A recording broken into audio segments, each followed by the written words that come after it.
Hello everyone. Today we are going to learn how to add the rates for FedEx. Let's go to the rate import screen to discuss about the FedEx rate import.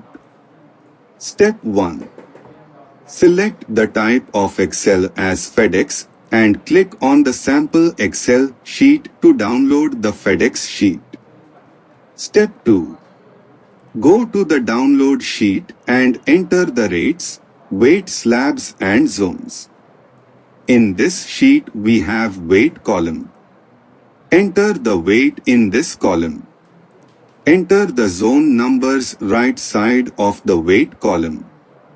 This two rows gap will define the package type. The above rates are docs rates. The below rates are non-docs rates. In this sheet, if you give the hyphen between the weight slabs in weight column, the system will read that rate as direct method. Fill all the rates in the Excel and save the Excel sheet. Step 3. Go to the rate import screen. Then start the import process. Select the contract code. I am selecting contract code as Softpal B2B. Select type of Excel as FedEx. Select rate entry type as outbound. Select rate fetch type as auto contract rate per consignment. Select the FedEx file through choose file. Select the carrier. I am selecting carrier as FedEx. Select the service as Express Priority.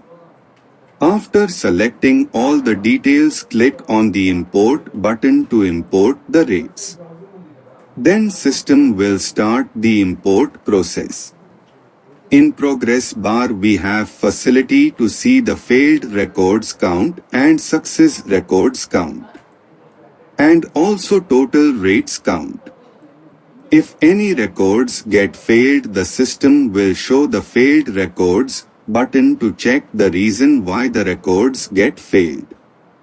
This is the process for importing the FedEx rates. Same process for vendor rate import also, just we need to change the carrier and service. Thank you for watching this video.